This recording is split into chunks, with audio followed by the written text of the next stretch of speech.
Um, does the one who dies of plague need a ghusl?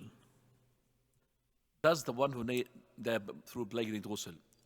Okay, the Muslim who dies in any form, he needs a ghusl except for the shaheed.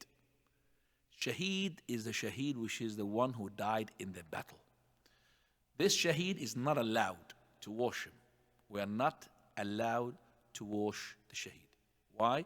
Because his wounds will come on the day of resurrection exuding fragrance. As the Prophet said, لا تغسلوا.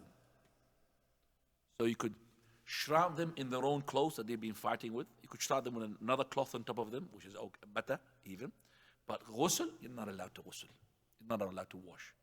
Apart from that, any person who has the title of shaheed, okay, he has to be washed. But now you're talking about the plague in terms of contamination. Okay, we said that if we can really wash him with us safe by putting the gloves and all of this, because there are some spaceship suits, I've seen them, so protective. Okay, so you could clean him with that. But if you think no, it will spread the disease to other people, then okay, you lock him in a room and you start washing him with a hose pipe. Now, if you can't, just wrap him, shroud him, and then bury him. But to burn him and cremate him is not allowed. Shroud him in his clothes? We have to change the clothes. No, we have to put another cloth. Yeah, sure. If we don't wash him, we don't have to strip him out of his clothes. Stripping the clothes off for what? For washing. So, either we wash him, okay, with stripping off the clothes, or we wash him with the pipe, okay, with the clothes on.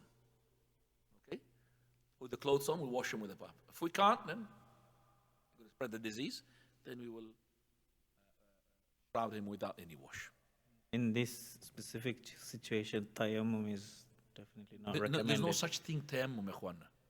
If you can't do the wash, we just shroud. There's no tayammum for the day. He's not going for prayer. Okay? The ghusl here is not going for prayer. The ghusl here because it's an etiquette of the deceased.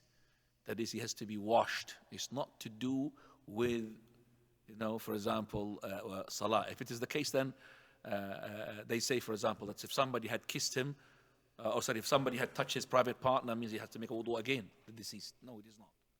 So this wash is because he's dead. It's not because he's going to go to pray in the grave. No. It's not because of that. All right? So, no tayammum, only ghusl. If it's not do the ghusl, we just bury him without a ghusl.